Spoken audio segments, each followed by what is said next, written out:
जी दंडवत हरे प्रणाम। कृष्णा हरे कृष्णा सब। माता की तरफ प्रणाम। सभी हरे को कृष्ण। हरे। आजानुलंबित भुजो कनकावदात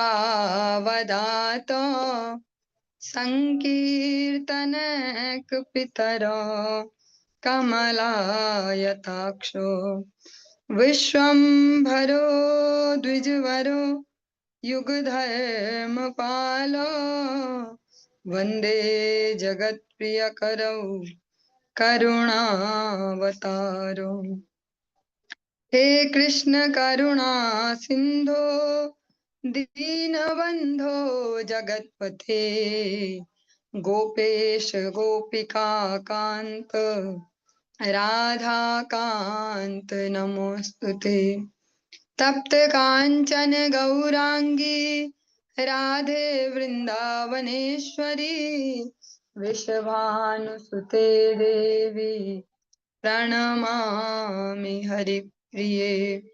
भक्त्या विहीना अपराधलक्षये क्षिप्ताशकामादितरङ्गमध्ये कृपामयि त्वां शरणं प्रपन्ना वृन्दे नुमस्ते चरणारविन्दम्। जय श्री कृष्ण चैतन्य प्रभु नित्यानंद श्री अद्वैत गदाधर श्रीवासादि गौर भक्त वृंद। हरे कृष्णा कृष्ण कृष्ण हरे हरे, हरे राम राम राम हरे हरे। सर्वप्रथम भगवान के अभिन्न प्रकाश विग्रह श्री गुरुपाद पद्म पूज्य पात्र दंडे स्वामी अष्टोत्तर सत श्री श्रीमद भक्ति प्रसाद विष्णु गोस्वामी गुरुदेव महाराज के पावन श्री चरण कमलों में असंख्य कोटि दंडवत ज्ञापित करते हुए उनकी अहेतुक की कृपा प्रार्थना करती हूँ। वे अपनी कृपा वर्षण करें जिससे निज कर्ताभिमान भाव को छोड़कर एकमात्र उनकी वाणी के वाहक के रूप में अपना परिचय दे सकूं। परम गुरुदेव नित्य लीला कृष्ण विष्णुवास विष्णु भक्ति दयित माधव गोस्वामी महाराज परमेष्ठि गुरुदेव जगत गुरु भक्ति सिद्धांत सरस्वती गोस्वामी ठाकुर प्रभुपाद व समस्त गुरु परंपरा जयुक्त हूँ। सपार्षद श्रीमन नित्यानंद प्रभु श्री गौर हरि वृंदावन बिहारी श्री राधा गोपीनाथ भगवान जयुक्त हूँ।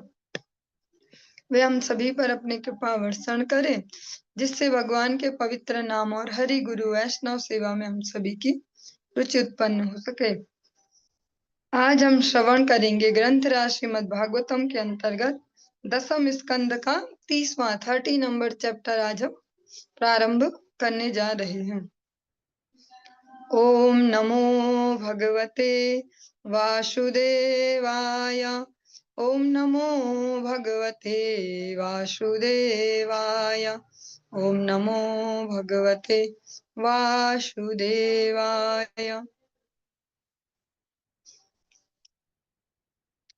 श्रीशुक उवाच अन्तर्हिते भगवती सहसैव व्रजाङ्गनाः अतप्यंस्तमचक्षाणाः करिण्या इव यूथपम्।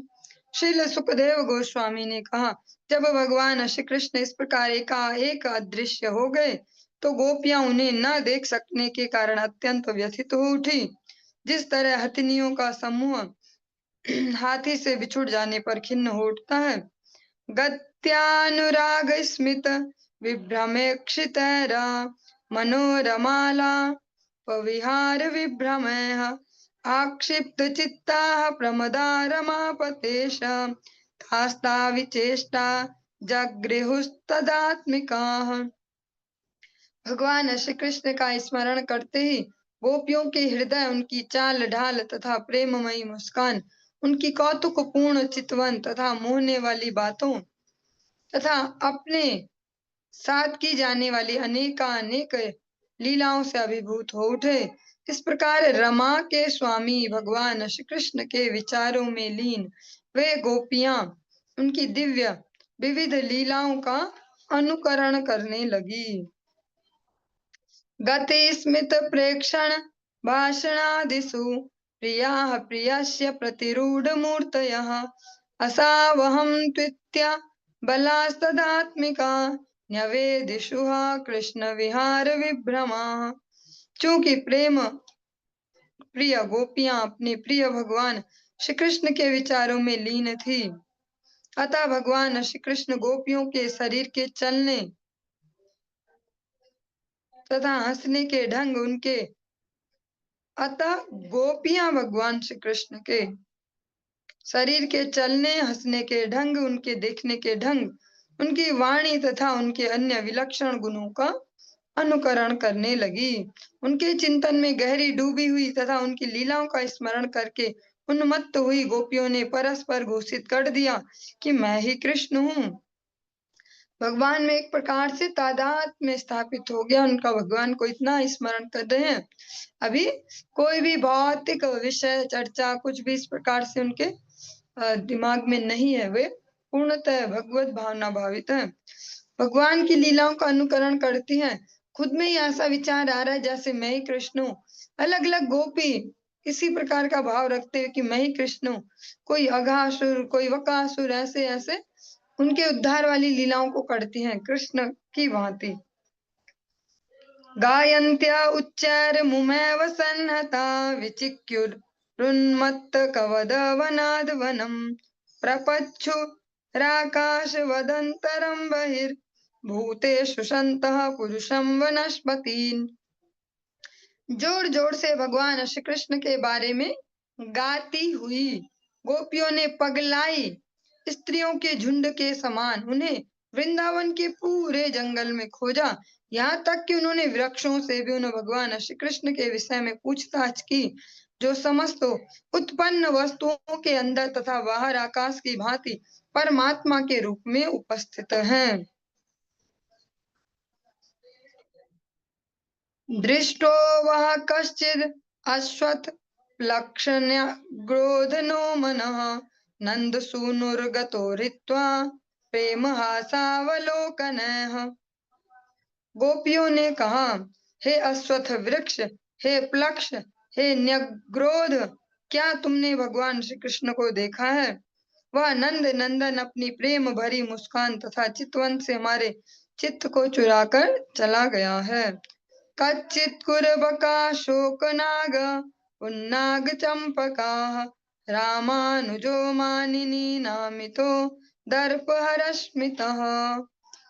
हे कुरबक वृक्ष, हे अशोक, हे नागकेशर, पुन्नाग तथा चंपक, क्या इस रास्ते से होकर बलराम का छोटा भाई गया है, जिसकी हंसी समस्त अभिमान करने वाली स्त्रियों के दर्प को हरने वाली है।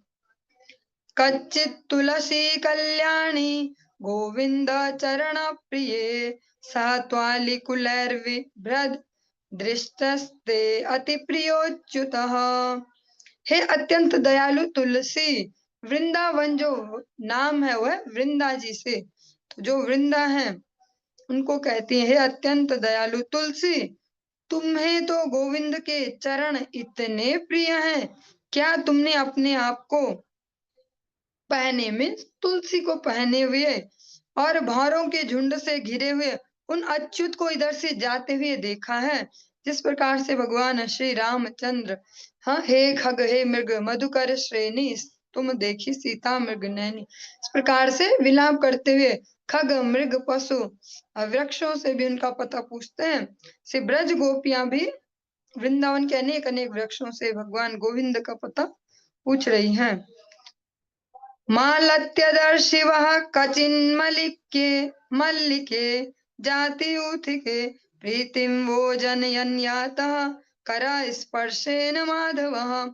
हे मालती, हे मल्लिका, हे जाति तथा यूथिका, क्या माधव तुम सबको अपने हाथ का स्पर्श सुख देते हुए इधर से गए हैं?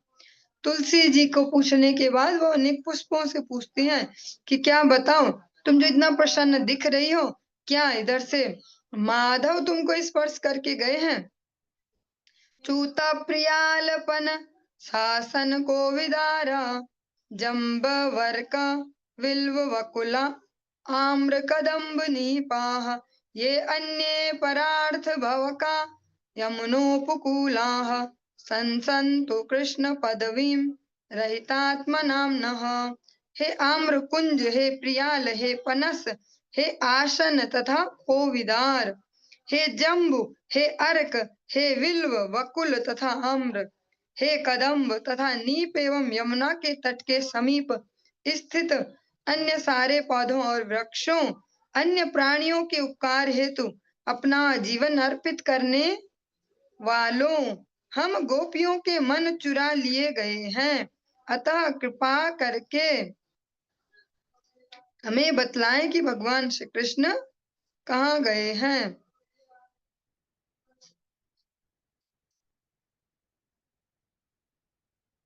किं ते कृतं क्षिति तपोवत् केशवाङ्घ्रि स्पर्शोत सवोत्पुलकितांग गृहैर्विभासि अप्यङ्घ्रिशम्भव उरुक्रम विक्रमाद्वा आहो वराह वपुषः परिरंभणेन। हे माता पृथ्वी, आपने भगवान केशव के चरण कमलों का स्पर्श पाने के लिए ऐसी कौन सी तपस्या की है जिससे उत्पन्न परम आनंद से आपके शरीर में रोमांच हो आया है। इस अवस्था में आप अति सुंदर लग रही हैं। क्या श्री भगवान के इसी प्राकट्य के समय आपको ये भाव लक्षण प्राप्त हुए हैं, या फिर और पहले जब उन्होंने आप पर वामन देव के रूप में अपने पांव रखे थे, या इससे भी पूर्व जब उन्होंने वराह देव के रूप में आपका आलिंगन किया था। ब्रज गोपियां धरती से भी पूछती हैं, क्या अभी अभी भगवान स्पर्श करके गए तो रोमांचित हैं आप, या वामन देव ने जब चरण रखे थे इसलिए, या वराह देव ने जब आपको स्पर्श किया था तो इसलिए आप इतने रोमांचित हैं। अप्येण पत्न्युपगतः प्रिययेह गात्रेश तन्वन्दृशा सखेषु निवृत्तिमच्युतो वः कान्तांग संग कुचुकुंक कुंकुमर्जितायाः कुन्दस्रजः कुलपतेरिह वाति गन्धः। हे सखी हिरणी, अब हिरणियों से पूछती हैं, क्या तुम्हारी आंखों को परमानंद प्रदान करने वाले भगवान अच्युत अपनी प्रिया सहित इधर आए थे?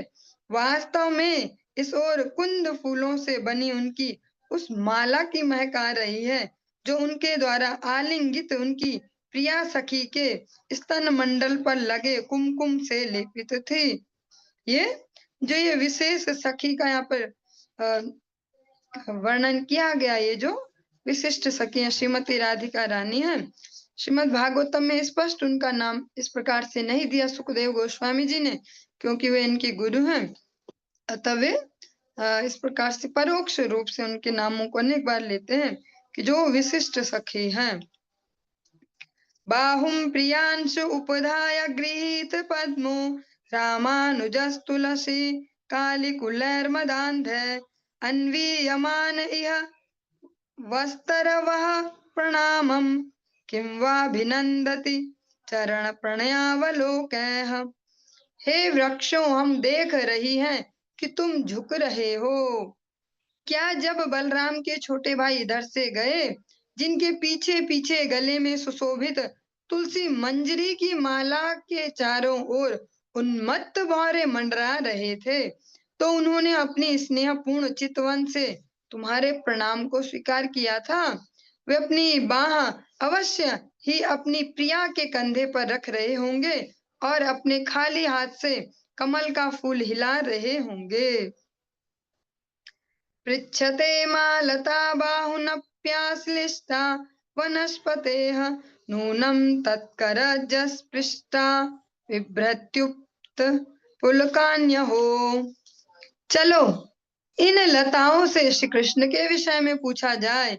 यद्यपि वे अपने पति रूप इन वृक्षों की बाहों का आलिंगन कर रही हैं, किंतु अवश्य ही भगवान श्री कृष्ण ने अपने नखों से इनका स्पर्श किया होगा, क्योंकि प्रसन्नता के मारे इनकी त्वचा पर फफोले प्रकट हो रहे हैं।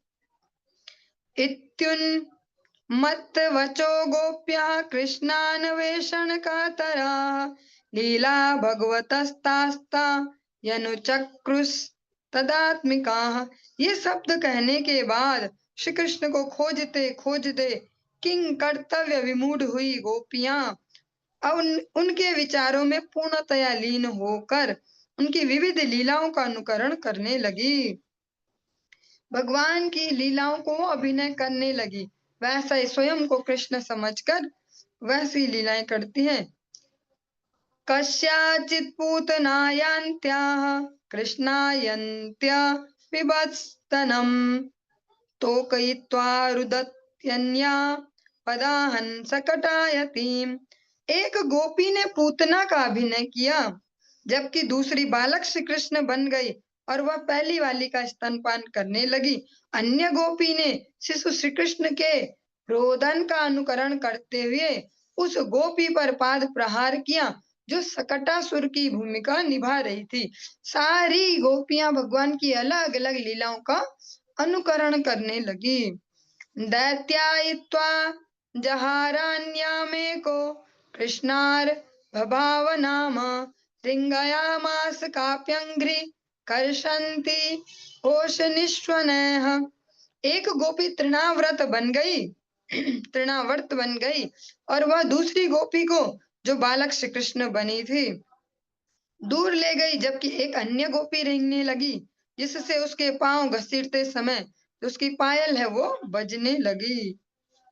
कृष्ण रामायिते द्वे तु गोपायन्त्यश्च काश्चन वत्सायतीं हन्ति चान्या तत्रैका तु बकायतीम्। दो गोपियां उन समस्त गोपियों के बीच बलराम तथा कृष्ण बन गई जो ग्वाल वालों का अभिनय कर रही थी। एक गोपी ने श्री कृष्ण द्वारा राक्षस वत्सासुर के वध का अभिनय किया अनुकरण किया जिसमें दूसरी गोपी वत्सासुर बनी थी। गोपियों के एक जोड़े ने बकासुर वध का अभिनय किया। आहु यदुर्गा यद्वत् कृष्णस्तमनुवर्ततीं वेणुं क्वणन्तीम्।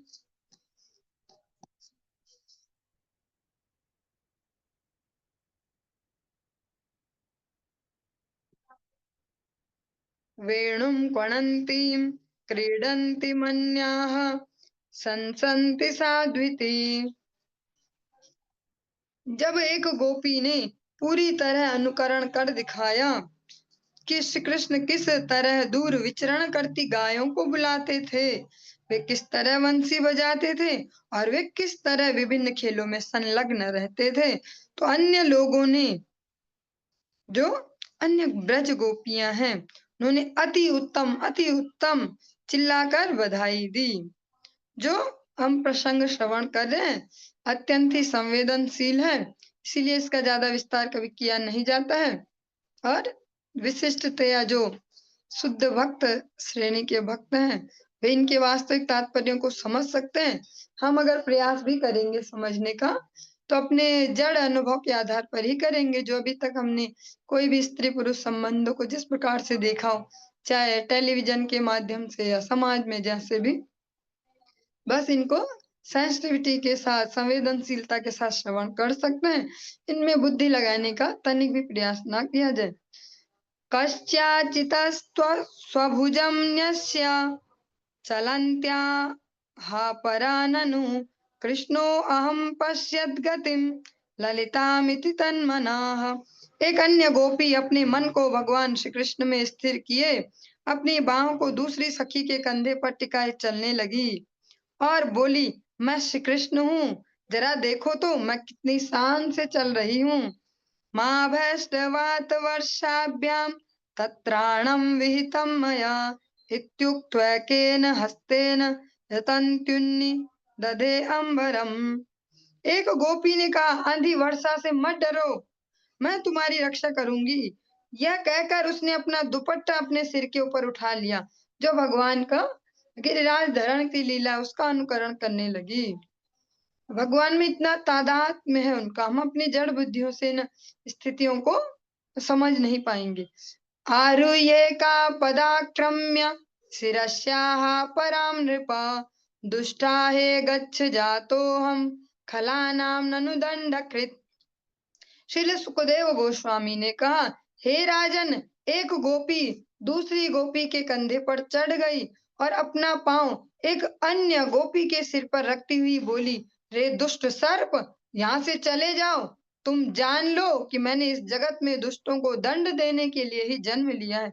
भगवान की जो कालिय दमन की लीला है, कुछ गोपियां उसका अनुकरण करने लगी। तत्रैकोवाच, हे गोपा दावाग्निं पश्यतोल्बणं चक्षुंस्याश्व विदध्वं वो विधास्ये क्षेममज्जसा। तब एक दूसरी गोपी बोल पड़ी, हे प्रिया, ग्वाल बालों, जंगल में लगी इस आग को तो देखो। तुरंत अपनी आंखें मूंद लो, मैं आसानी से तुम्हारी रक्षा करूंगी। भगवान ने जो अग्निपान किया था, दावाग्निपान किया, उस लीला का अनुकरण एक गोपी करती है। बद्धान्यया सजा काचित् तन्वी तत्र उलूखले बध्नामि भाण्डभेत्तारं हेयंगवमुषं त्विति भीता शुद्रिक पिधायास्यं भेजे भीति विडम्बनम। एक गोपी ने अपनी एक छरहरी सी सखी को फूलों की माला से बांध दिया और कहा, अब मैं इस बालक को बांध दूंगी जिसने मक्खन की हंडिया तोड़ दी है और मक्खन चुरा लिया है। तब दूसरी गोपी अपना मुंह और अपनी सुंदर आंखें अपने हाथ से ढककर भयभीत होने का अभिनय करने लगी। भगवान का जो उखल बंधन की लीला है, उसका अनुकरण कर रही हैं दो गोपियां मिलके।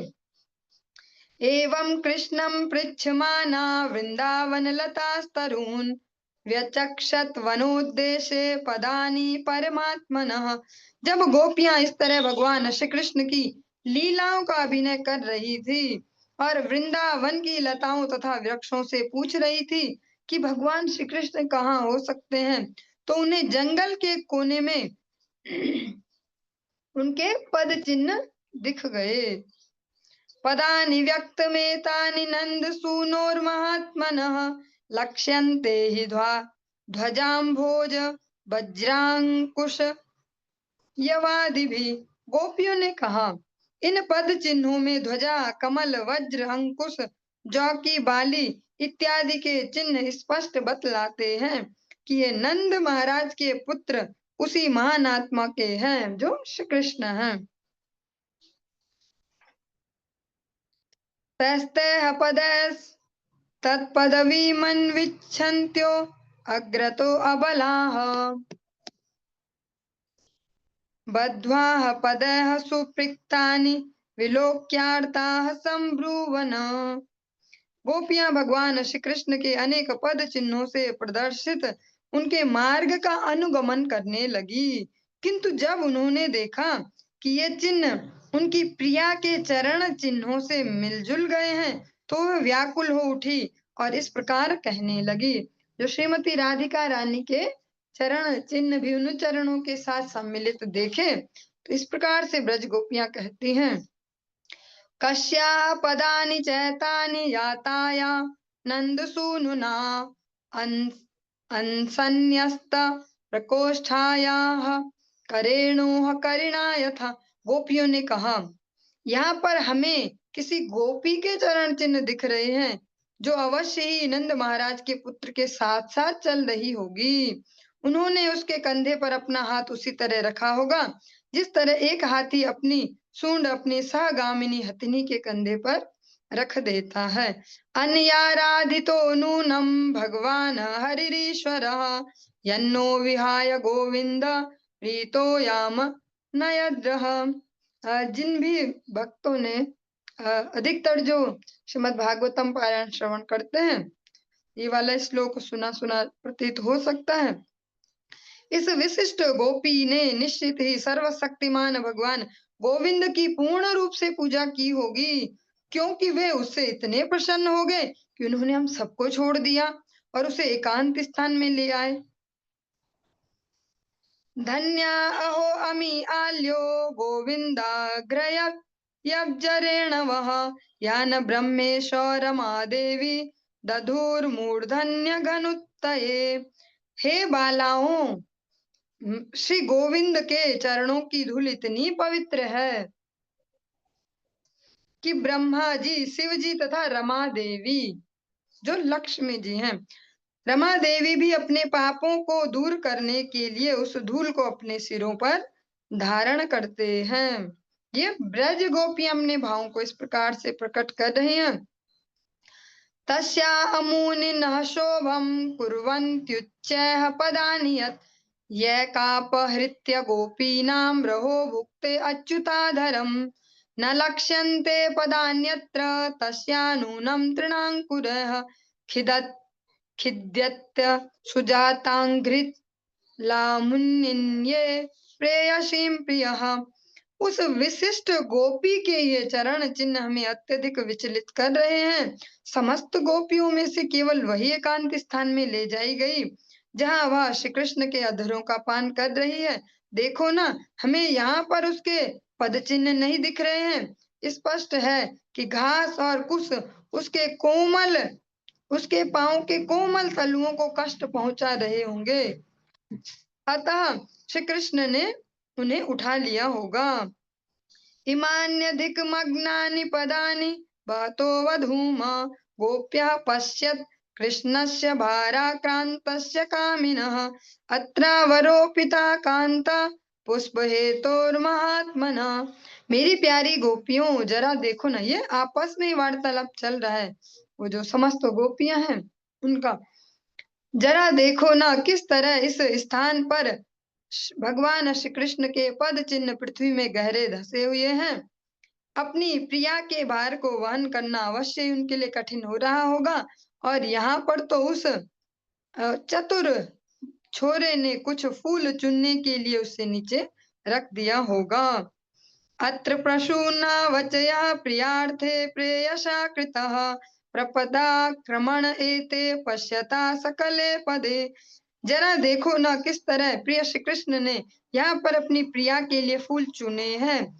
यहाँ उनके पांव के अगले हिस्से का ही निशान पड़ा हुआ है, क्योंकि फूल तक पहुंचने के लिए वे अपने पंजों के बल खड़े हुए थे। भगवान वे सब इस प्रकार से इमेजिन कर रही हैं कि ऐसा ऐसा हुआ होगा। भगवान श्री कृष्ण श्रीमती राधिका रानी के लिए पुष्प चयन कर रहे होंगे। फूल की डाली ऊंची होगी, अतः ऐसे पांव की उंगलियों से ऐसे खड़े हुए होंगे, तो उन्हीं के चिन्ह भी दिख रहे हैं। केश प्रसादनम त्वत्र कामिन्याः कामिना कृतम तानि चूडयता कांतामुपविष्टमिह ध्रुवम। भगवान श्री कृष्ण यहाँ पर निश्चित रूप से अपनी प्रिया के साथ उसके केस संवारने के लिए बैठे थे। उन्होंने उस प्रिया के लिए उन फूलों से जूड़ा बनाया होगा जिसे स्वयं उन्होंने एकत्र किया था उन पुष्पों से। अरे में तया चात्मरत आत्मा रामोऽप्यखण्डितः कामिनां दर्शयन् दैन्यं स्त्रीणां चैव दुरात्मताम्। श्रील सुखदेव गोस्वामी ने कहा। सुखदेव गोस्वामी इस प्रसंग को परीक्षित महाराज को श्रवण करा रहे हैं। जो सुखदेव गोस्वामी श्रीमती राधिका रानी के प्रिय सुख है, व्यास देव जी के पुत्र के रूप में अवतरित हैं और जो जन्म इस जगत में आने से पूर्व माता के गर्भ से ही जो शुद्ध ब्रह्म में स्थित है, ज्ञानियों में अग्रगण्य है। फिर व्यास देव जी के संसर्ग से, उनकी कृपा से फिर भगवत भक्ति में दृढ़ हुए। निश्चित रूप से परीक्षित महाराज जी जो पांडव वंश है, जिनकी माता भी भगवान पर ही निर्भर थी, जो भगवान पर निर्भर थे, और ऐसे परीक्षित महाराज जिनकी गर्भ में अंदर जाकर ही भगवान ने रक्षा की, ऐसे परीक्षित महाराज जो मरणासन स्थिति में अब एक दिन लगभग रह गया है, अब शरीर छूटने वाला, एक दिन भी शायद नहीं होगा, और वे इस प्रसंग को श्रवण कर रहे हैं। ऐसे सुखदेव गोस्वामी जी कहते हैं, भगवान श्री कृष्ण ने उस गोपी के साथ विलास किया, यद्यपि वे अपने आप में तुष्ट रहने वाले तथा अपूर्ण होने के कारण केवल अंतर में ही आनंद मग्न होते हैं। इस तरह विरोधाभास के द्वारा उन्होंने सामान्य पुरुषों एवं निष्ठुर स्त्रियों की दुष्टता का प्रदर्शन किया। इत्येवं दर्शयन्त्यस्ताश्चेरुरुर्गोप्यो विचेतसः यां गोपी मनयत् कृष्णो विहायान्या स्त्रियो वने सा च मेने तदात्मानं वरिष्ठं सर्वयोषिताम् हित्वा गोपीह कामयाना मामशो भजते प्रियः। जब गोपियां पूर्णतया भ्रमित मनों से घूम रही थी, तो उन्होंने कृष्ण लीलाओं के विविध चिन्हों की ओर संकेत किया। जो जो वो मार्ग में देखती जा रही हैं, वह विशिष्ट गोपी जिसे भगवान श्री कृष्ण अन्य गोपियों को छोड़कर अकेले जंगल में ले गए थे, अपने आप को सर्वश्रेष्ठ गोपी समझने लगी। उसने सोचा, मेरे प्रियतम ने उन समस्त अन्य गोपियों का तिरस्कार कर दिया है, यद्यपि वे साक्षात दिव्य काम के वशीभूत है। उन्होंने केवल मुझे ही इस प्रेम करने का मुझसे ही प्रेम करने का चुनाव किया है। ततो गत्वा वनोद्देशं दृप्ता केशवमब्रवीत् न पारयेऽहं चलितुं नयमां यत्र ते मनः। जब दोनों युगल वृंदावन के जंगल में जा रहे थे, तो विशिष्ट गोपी को अपने ऊपर गर्व हो आया। उसने भगवान केशव से कहा, अब मुझसे और नहीं चला जाता, आप जहां भी जाना चाहें कृपया मुझे उठाकर ले चलें। एवं मुक्तः प्रियामाह स्कंध आरुह्यतामिति ततश्चान्तर्दधे कृष्णः सावधूरन्वतप्यता। ऐसा कहे जाने पर भगवान श्री कृष्ण ने उत्तर दिया, मेरे कंधे पर चढ़ जाओ। किंतु यह कहते हुए अंतर्ध्यान हो गए। उनकी प्रिया को तब अत्यधिक क्लेश हुआ। हा नाथ रमण प्रेष्ठ क्वासी क्वासी महाभुज दास्यास्ते कृपणायाः मे सखे दर्शया सन्निधिम। ये श्लोक भी सुना सुना लग सकता है जो निरंतर भागवत जी का श्रवण करते हैं। वे चिल्ला उठी, हे स्वामी, हे प्रियतम, आप कहाँ हो, आप कहाँ हो? हे बलिष्ठ भुजाओं वाले, हे मित्र, अपनी बिचारी दासी को अपना दर्शन दो। और जो ये प्रसंग है, जो भगवान के शुद्ध भक्त हैं, जो भौतिक जगत के क्लेशों से दूर हैं, यहाँ के कलमश से मुक्त हैं, ये समस्त लीलाएं केवल उनके आस्वादन का विषय है। हम जैसे जड़ जगत के प्राणियों के लिए ये नहीं है। स्पष्टतया साधु गुरु इनके लिए मना करते हैं कि जो ऐसे सामान्य जीवन को इन जो भगवान की इतनी सबसे गुह्यतम जो रासलीला प्रसंग, इसको श्रवण नहीं करना चाहिए। इसलिए हम इसको जल्दी जल्दी और जितना हो सके संक्षेप में प्रयास करेंगे पार होने का। श्री शुक उवाच अन्विच्छन्त्यो भगवतो मार्गं गोप्यो अविदूरितः ददृशुः प्रिय विश्लेषान् मोहितां दुखितां सखीं। श्रील सुखदेव गोस्वामी ने कहा, भगवान श्री कृष्ण के रास्ते को खोजती हुई गोपियों ने अपनी दुखी सखी को पास में ही ढूंढ निकाला। वह अपने प्रियतम के बिछोह से भारी उलझन में थी। तया कथित माकर्ण्य मान प्राप्तिम च माधवात् अवमानम च दौरात्म्यात् विस्मयम परमम ययुः। उसने उन्हें बताया कि माधव ने उसको कितना आदर प्रदान किया था, किंतु अब उसे अपने दुर्व्यवहार के कारण अनादर झेलना पड़ा। गोपियां यह सुनकर अत्यंत विस्मित हुई।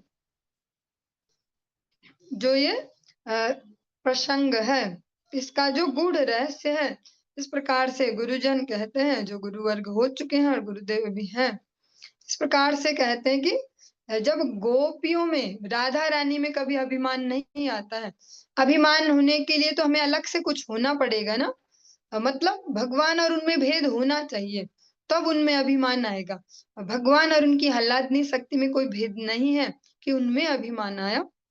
जो ब्रज गोपियां, उनमें एक प्रकार का अभिमान आ गया। वे जैसे कह सकते हैं, अगर जड़ जगत का एग्जाम्पल दे कि अगर हम अपने लीडर के साथ घूमते जा रहे हैं और हमें कुछ ज्यादा ही आदर सम्मान दे रहा हो कि हाथों में हाथ डाले और ऐसे बस नहीं नहीं आपका ही और सब, ऐसा ऐसा होता भी है।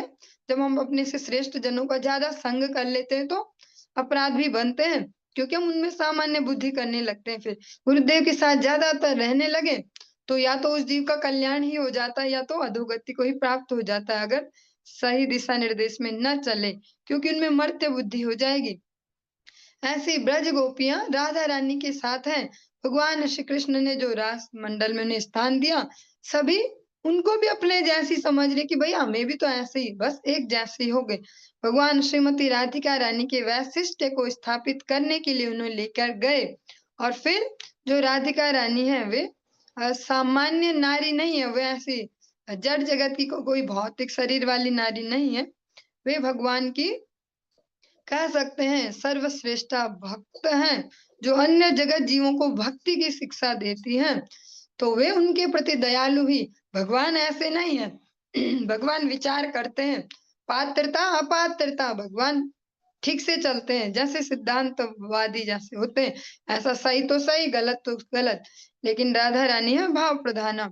इसलिए विशेषकर राधा रानी के लिए कहा जाता है कि वे गुण दोष विचार नहीं करती, शरण में आए कैसा भी जीव है उसको फिर उद्धार करती हैं, भगवत भक्ति में लगाती हैं।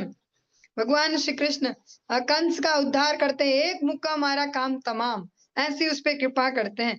राधा रानी जो उस पर कृपा करती हैं, भागवतम में ये लीलाएं वर्णित नहीं है, लेकिन जिस प्रकार से रूप गोस्वामी जी, सनातन गोस्वामी जी भगवान की अन्य अन्य अनेक गूढ़ और सुंदर लीलाओं का वर्णन करते हैं अपने अलग अलग ग्रंथों में, ललित माधव, विदग्ध माधव, इनमें भगवान की विशिष्ट विशिष्ट लीलाओं का वर्णन हुआ है। इनको कदाचित की लीलाएं वहां कहा गया है, जो हर द्वापर में संभव नहीं है, कभी कभी होती है कदाचित की लीलाएं। वे गूढ़ लीलाओं को उसमें वर्णन किया रूप गोस्वामी जी, उसमें वर्णन करते जो राधा रानी है और उनकी विशिष्ट विशिष्ट लीलाएं। कंस का राधा रानी ने कैसे उद्धार किया, जब कंस से सामना होता है, उसको स्त्री शरीर दे दिया, जेंडर चेंज, सारा अभिमान गया एक सेकंड में। हाँ, और उपले थे पुआए उससे, जो गोबर के कंडे बनवाए, 21-22 दिन तक गोबर के कंडे बनवाए, जब वो नाक रगड़ा राधा रानी के सामने, तब उसको वापस से पुरुष शरीर दे दिया और जा बेटा, ऐसे। लेकिन भगवान कैसे कृपा करते हैं, एक घूंसा मारा काम तमाम, बहुत हो गया ड्रामा। ऐसे ही भगवान यहाँ पर ब्रज गोपियों को भी देखते हैं। शायद ये एग्जाम्पल बिल्कुल सटीक ना हो, इसमें मेरा अधिकार नहीं है, फिर भी इस लेवल पर सरलता से थोड़ा समझ पाए तो ऐसे एग्जाम्पल है। जो भगवान है वे विचार करते हैं, अच्छा स्वाभिमान का मद है इनमें, राधा रानी को भी अपने बराबर समझ रही है कि इनके साथ भी नृत्य कर रहे भगवान, हमारे साथ भी है ऐसे, बस सब एक ही जैसे तो हो गए। जैसा हम इस जगत में भी बोलते हैं, सारे भक्त एक जैसे होते हैं, सारे प्रभु जी एक कैटेगरी, सारे ऐसा ऐसा एक जैसे, सारे देवी देवता भगवान सब एक जैसा, लेकिन एक जैसा कभी भी कुछ नहीं होता, वर्गीकरण हमेशा होता है। भगवान राधा रानी की विशिष्टता को स्थापन करने के लिए उनको इतनी करोड़ों करोड़ों गोपियों को छोड़कर उनको लेकर चले कि लो ये है तुम्हारी कीमत और ये है इनकी स्थिति। फिर राधा रानी अत्यंत दयालु हैं, उन्हें पता है कि भगवान ही जिसको छोड़ दें, तुम ही उपेक्षिल नाथ की है वे गति, जिसकी आप ही उपेक्षा कर दो उसकी क्या गति होगी, और वो भी इतने एक्सट्रीम लेवल पर जिनका भगवान में समर्पण है, और वहां भगवान उनको छोड़ दे कि जाओ तुम, तब क्या गति होगी। सामान्य जो जो भौतिक जगत में घूमने फिरने वाले जीव हैं, इनको भगवान उपेक्षा कर भी दे, वे इधर उधर भगवान की माया ग्रसित होकर जीवन जी लेंगे। पर जिन्होंने भगवान के लिए पूर्ण समर्पण अब कर दिया है, अब इधर के नहीं है वो, तो फिर भगवान उनको छोड़ दे तो उनकी कोई गति नहीं है। ऐसा सोचकर, ऐसा विचार कर राधा रानी इस प्रकार से लीला करती है कि आप मुझे भी छोड़ो भैया, मैं उनको ऐसे नहीं छोड़ सकती। आप तो सिद्धांत लगाएंगे, ऐसा किया तो ऐसा होना चाहिए, मैं नहीं लगा सकती। मैं देखूंगी कि उनकी अभी क्या सिचुएशन है, अभी तो उनको कृपा चाहिए, उनको सहारा चाहिए, ढांढस चाहिए, तो मैं आपके साथ नहीं चल सकती। मुझे तो पता ही है कि मेरा क्या स्थान है, मुझे उनको शो ऑफ थोड़ी ना करना कि मैं हूँ सर्वश्रेष्ठा गोपी। तो इस और इस प्रकार से इसको लीला को संपन्न किया कि लीला करते हैं कि भगवान की अच्छा तुम बैठो, और भगवान गए।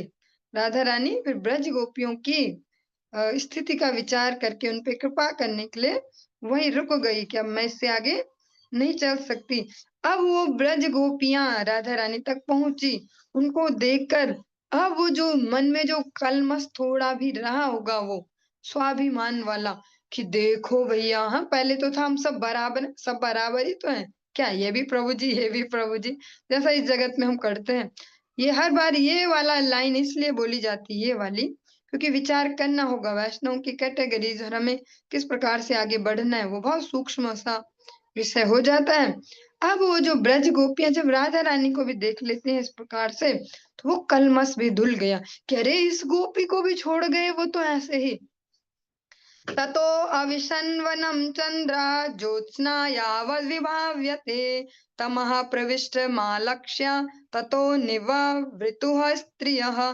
तत्पश्चात गोपियां भगवान श्री कृष्ण की खोज में जंगल के भीतर उतनी दूर तक गई जहां तक चंद्रमा की चांदनी थी, किंतु जब उन्होंने अपने आप को अंधकार में गिरता देखा तो उन्होंने लौट आने का निश्चय किया। जब वे पद चिन्हों को नहीं देख पा रही थी तो वे रुक गए। तन्मनस्कास्तदालापस्तदविचेष्टास्तदात्मिकाः तद्गुणानेव गायन्त्यो नात्मगाराणि सस्मरुः।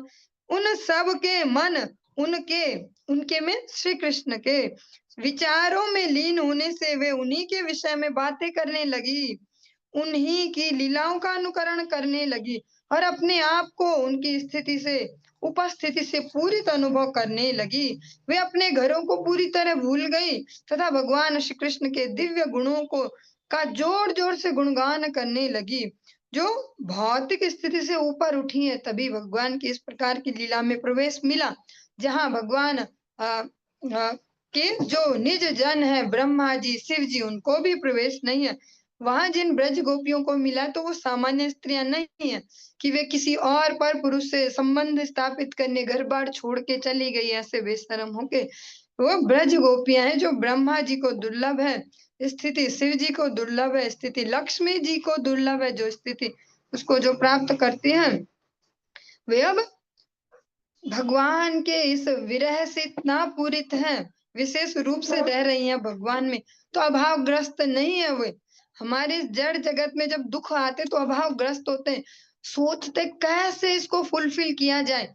काश दो चार लोग आए मेरे पास चर्चाएं करें, अरे कैसे हुआ, अरे कैसे हुआ, ये हो गया है ना, ऐसा ऐसा। उस सब ये थोड़ा सा एग्जाम्पल बहुत ही कठोर टाइप का है, फिर भी पचा लेना प्रयास करना। हम वहाँ यही एक्सपेक्ट करते हैं कि कितने लोग आते, अच्छा ऐसे हो गया, आप इतने बीमार हो या ऐसी घटना हो गई या कितने लोग ज्यादा से ज्यादा लोग आते। हाँ, एक और तो हम दुख में है, पर एक और एक शातिर दिमाग भी चालू है, कौन आया कौन नहीं आया बताएंगे बेटा बाद में। ऐसा उसके तो मैं ऐसे गई थी, उसके मैं ऐसा गई थी, मैं गया था वो नहीं आए, ऐसा ऐसा एक और वो वाला भी दिमाग चलते रहता है ना। और एक और चाहते हम कोई आए, कोई बांटे हमारे साथ, चर्चाएं करे, हमारे उस दुख को भरे भरे। लेकिन ब्रज गोपियों का ये जो आध्यात्मिक दुख है वैसा नहीं है कि जो जड़ जगत से भरेगा। 10 लोग आएंगे पूछेंगे जी कैसे हुआ, क्या हुआ, कब हुआ था, क्या क्या हुआ बताना जरा, ऐसे ऐसे वे भगवान के गुणगान से उसको भर रही हैं, भगवान की उपस्थिति से पूरी अनुभव कर रही हैं। अब वो खाली अनुभव नहीं कर रही। जब राधा रानी का उनको अनुगत्य मिला, भगवान की आह्लादिनी शक्ति है, भगवान से एक रूप है, कलयुग में स्पेशली भगवान के साथ एक होकर ही आई हैं, दिखाते हैं कि हम एक ही हैं। लीला के भेद से दो होकर आते हैं, राधा रानी और कृष्ण, लेकिन तत्वतः एक ही तत्व है। जब उनका उनको आश्रय मिला तो वे भगवान की उपस्थिति स्वयं को पूरित मानती हैं। वो एम्प्टीनेस नहीं है कि कोई आए कोई भरे, ये हमको पूछता रहे हमारे आसपास रात दिन आए, ऐसा ऐसा। वे अब क्या करती हैं, जो हर परिस्थिति में है, सुखावसाने त्विदमेव सारम दुखावसाने त्विदमेव गेयम, भगवान के दिव्य गुणों का गुणगान करती है। इससे पहले जब हाईली डिप्रेस्ड वे जो बोल सकते हैं बहुत भयंकर दुख में, तो भगवान की लीलाओं के अनुकरण में व्यस्त है।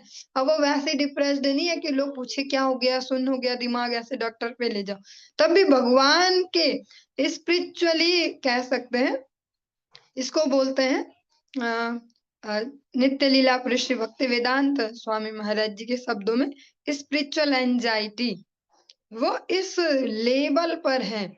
वहां भी वे भगवान की लीलाओं का अनुकरण कर रही हैं और अब भगवान का श्रवण कीर्तन उन्होंने प्रारंभ कर दिया। पुनः पुलिनमागत्य कालिन्द्याः कृष्ण भावना समवेता जगुः कृष्णं तदा गमन कांक्षिताः। गोपियां फिर से कालिंदी के किनारे आ गई भगवान श्री कृष्ण का ध्यान करते तथा उत्सुकता पूर्वक यह आशा लगाए कि वे आएंगे ही। वे उनके विषय में गीत गाने के लिए एक साथ बैठ गई। जो श्री कृष्ण परम विजयते श्री कृष्ण संकीर्तनम, वो उसे ही करने एक साथ बैठ गई। वो वाला नहीं कि मैं तो पर्सनली भक्ति करती हूँ, मैं पर्सनली भक्ति करता हूँ, मैं इतना वो कर लेता हूँ, ऐसा ऐसा क्या करना मैंने इनके साथ, ऐसा ऐसा नहीं। श्री कृष्ण संकीर्तनम, मिलजुल कर तब वो रिदम को कैच कर पाएंगे, तब उस वाइब्रेशन को थोड़ा बहुत समझ पाएंगे, तब पचा पाएंगे। अकेले में जो करते हैं ना, वो इतना इतना इतना इतना उसको पचाना मुश्किल हो जाता है। और जो साथ में करते हैं उसमें वो भाव नहीं है, क्योंकि उसमें तो सबने एफर्ट किया, मिलजुल के वो वाइब्रेशन उत्पन्न हुई। तो अकेले अकेले का वो उसमें अभिमान भी नहीं कि मेरे में इतना जोर है जी, मैं ऐसा मैं वैसा। सारी ब्रज गोपियों ने क्या किया, कालिंदी जी के किनारे, कालिंद जो नंदिनी है, कालिंद नाम है सूर्यदेव का, उनकी पुत्री होने के कारण कालिंदी, ऐसी यमुना जी के किनारे अब बैठ गए। और अब क्या करते हैं, भगवान का दिव्य नाम संकीर्तन। और जो ये संकीर्तन है गोपियों ने जो किया, बहुत ही सुंदर सा है। जो भगवान के निज जन है, भगवान के शुद्ध भक्त है, उनके ये प्राणों के ही समान है, प्राण ही है।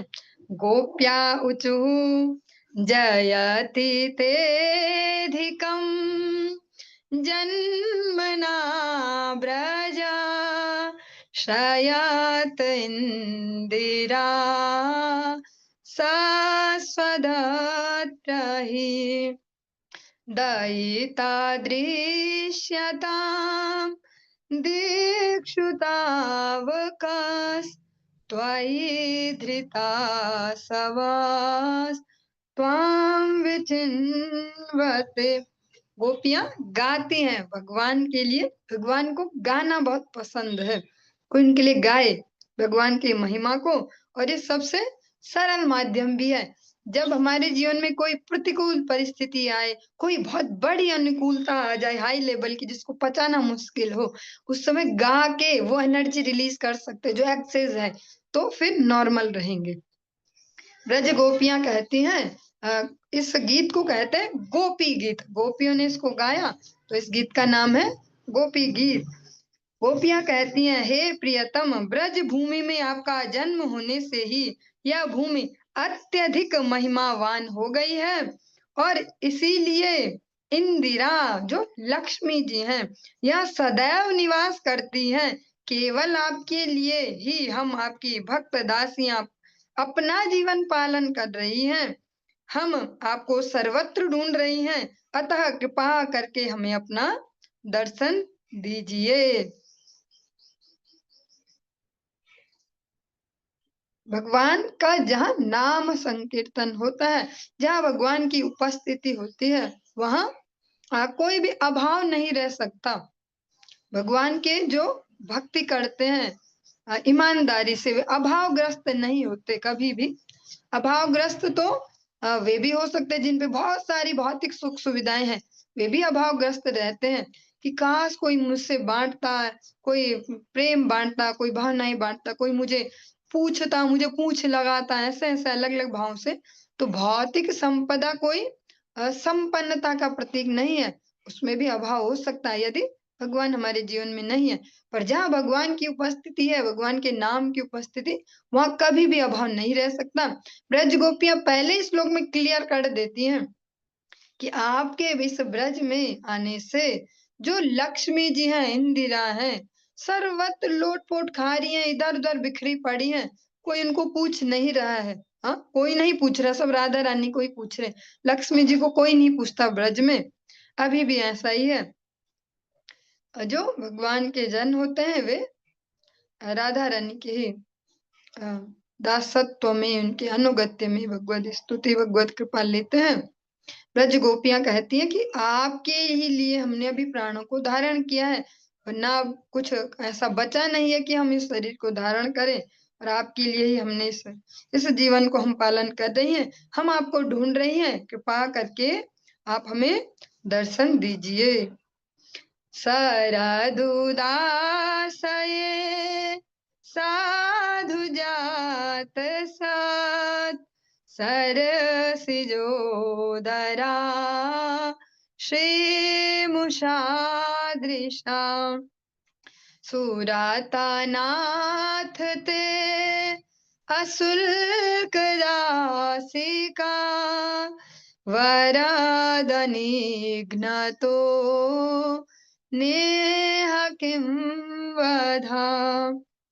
हे प्रेम के स्वामी, आपकी चितवन शरदकालीन जलाशय के अंदर सुंदरतम सुनिर्मित कमल के कोष की सुंदरता को मात देने वाली है। हे वरदाता, आप उन दासियों का वध कर रहे हैं जिन्होंने बिना मोल ही स्वयं को आपको पूर्ण रूप से समर्पित कर दिया है। क्या यह वध नहीं है? ब्रज गोपियां पहले भगवान की सुंदरता का वर्णन करती हैं। जो शरद ऋतु में स्वच्छ जल है, एक तो बारिश में भी जल होगा सरोवरों में गंदा मैला सा ऐसा मिट्टी मिट्टी वाला, एक स्वच्छ शरद ऋतु में जो जल है, स्वच्छ निर्मल जल, उस पर जो कमल खिले होते हैं, उनके जो सेंटर पॉइंट की बोल सकते हैं जो सुंदरता है, ऐसे उसको भी लजाने वाली है आपकी सुंदरता। और हे वरदाता, वरदातों में सर्वश्रेष्ठ है भगवान। ऐसा हमने अलग अलग स्तुतियों में इस भागवतम में अनेक जगह श्रवण कर लिया है। भगवान समस्त वरदाताओं में श्रेष्ठ हैं। अब वो कहती हैं कि आप हमारा वध कर रहे हैं। वध कर रहे मीन्स जो हमारे प्राण है, जहां हमारे प्राण अटके हैं वही हमसे दूर कर रहे हैं, तो वध ही हुआ वो। जैसा इस जगत में अनेक अनेक एग्जाम्पल दिए जाते हैं, इसका प्राण उसमें अटका है, ऐसा एक भौतिक एग्जाम्पल भी दिया जाता है लास्ट मोमेंट पे अगर शरीर न छूट रहा हो कि अच्छा कोई इच्छा है शायद किसी में अटके हैं, किसी को देखना चाह रहे हैं, ऐसा ऐसा। ब्रज गोपियां कहती हैं कि आप अपने दर्शन से हमें च्युत करके हमारा वध कर रहे हैं, क्योंकि आपके दर्शनों में ही हमारे प्राण हैं, आप में ही हमारे प्राण हैं। हम आपकी अशुल्क दासियां हैं, अशुल्क दासियां। हम सभी जो कहते हैं ना ऐसे शब्दों में भी कि जीवेरु स्वरूप है कृष्ण नित्य दास, हमने तो समझ लिया भाई हम दास हैं, पर हम कैसे दास हैं? हम शुल्क वाले दास हैं। हम उसका पारितोषिक चाहते हैं भगवान से, सब सेट रहे हमारे जीवन में, ये चाहिए ठाकुर जी हमको। और समय समय पे भी मांगते रहते हैं गिफ्ट कुछ ना कुछ। अब ऐसा सीन आ गया, ठाकुर जी काश ऐसा हो जाए, राधा रानी काश ऐसा हो जाए, तो हम वो काश ऐसा हो जाए, ऐसा चाहिए, ऐसा हो जाए, हम शुल्क लेते रहते हैं। तो हम वैसे दास नहीं है कि जो स्वामी के प्रति समर्पित है, हम उस शुल्क के लिए कार्य कर रहे हैं। ब्रज गोपियां कहते हैं अशुल्क दासिका, हम बिना मोल की दासियां हैं आपकी, और आप अपने दर्शनों को न देकर हमारा वध कर रहे हैं। लगभग लगभग नहीं, बिल्कुल यही भाव आप श्रवण करते हैं जो सप्तम और अष्टम याम कीर्तन है, उनमें यही श्रवण करते हैं इसी भाव को, क्योंकि वो जो शिक्षाष्टकम है वो प्रदान किया है जो राधा रानी के भाव से भावित श्री हरि हैं उन्होंने, गौर हरि। तो इसीलिए उसमें राधा रानी का ही भाव फिर सर्वोपरि है। वहां भगवान होकर भगवान उस शिक्षाष्टकम को नहीं कह रहे हैं, राधा रानी के भाव से उस शिक्षाष्टकम को कहते हैं। और इतनी सुंदर व्यवस्था भक्तिनोद ठाकुर जी हमारे जो गुरुजन है, सप्तम गोस्वामी हैं और षड गोस्वामी गण, फिर हमारे जो गुरु परंपरा है उनकी सबकी इतनी कृपा है कि इतना जो कभी न प्राप्त कर लेने वाला जो स्वाद है, जो स्थिति है, उसको हमारे लिए देखने के लिए सुनने के लिए रख के दिया है इतना इजीली कि अधिकार तो तुम्हें जब प्राप्त होगा तब प्राप्त होगा। इतने कलमश लिए हैं, अनेक अनेक जन्मों के प्रारब्ध लिए हैं, इसी जीवन में भी अनेक अनेक दुर्गुणों को बनाए हुए हैं अभी, पर चलो तुम देख के तो इसमें से थोड़ा आनंद ले लो। तो वो सुंदर से जो याम कीर्तन है पूरे कार्तिक मास में उनको सभी गाते हैं, उनमें यही भाव अंत अंत में सप्तम और अष्टम याम कीर्तन में दिया गया है। विष जलाप्ययात् व्याल राक्षसात् वैशमारुतात् वैद्युतानलात् वृषमयात्मजा विश्वतो भयात् दृशभृते वयं रक्षितामुः। हे पुरुष श्रेष्ठ, आपने हम सबको बारंबार विविध प्रकार के संकटों से बचाया है। यथा विषैले जल से, जब यमुना जी दूषित हो गई थी काले नाग के जहर से, मानव भक्षी भयंकर अघासुर से, मूसलाधार वर्षा से, तृणावर्त से, इंद्र के अग्नितुल्य वज्र से, वृषासुर से, मय दानव के पुत्र से, ऐसे आदि आदि अनेक अनेक देवताओं से आपने हमारे, और देवता भी और दानव भी, दोनों ने ही उनको तंग तो सब नहीं किया था, तो भगवान ने सभी से उनकी रक्षा की। न खलु गोपिका नंदनो भवान अखिल देहिनां अंतरात्मदृक् विखन सार्थितो विश्वगुप्तये सख उदेवान सत्वतां कुले। हे सखा, आप वास्तव में गोपी यशोदा के पुत्र नहीं, जो नंद बाबा हैं, यशोदा मैया हैं, केवल आप उनके ही पुत्र नहीं हैं, अपितु समस्त देहधारियों के हृदय में अंतस्थ साक्षी हैं। चूंकि ब्रह्मा जी ने आपसे अवतरित होने एवं ब्रह्मांड की रक्षा करने के लिए प्रार्थना की थी, इसलिए अब आप सात्वत कुल में प्रकट हुए हैं। आपका वास्तविक परिचय ये नहीं है कि आप बस इतने ही हैं लिमिटेड, आप समस्त देहधारियों के हृदय में स्थित परमात्मा भी आप ही हैं। विरचिता भयं वृष्णिधूर्यते चरणमीयुषां संश्रितेर्भयात् करसरोरुहं कान्तकामदं शिरसि धेहिना श्रीकराग्रहम्। हे वृष्ण श्रेष्ठ, लक्ष्मी जी के हाथ को थामने वाला आपका कमल सदृश हाथ उन लोगों को अभय दान देता है जो भौतिक अस्तित्व के भय से आपके चरणों की शरण ग्रहण करते हैं। हे प्रियतम, कामना को पूर्ण करने वाले उसी कर कमल को हमारे सिरों के ऊपर रखे, जो आपका वरद हस्त है, जो सबके कामनाओं को पूर्ण करने वाला है। ऐसे आप अपने कर कमल को हमारे इन शीशों पर स्थापित करें। आज के इस प्रसंग को यहीं पर ही विराम देंगे, इससे आगे कल श्रवण करेंगे। हरे कृष्ण।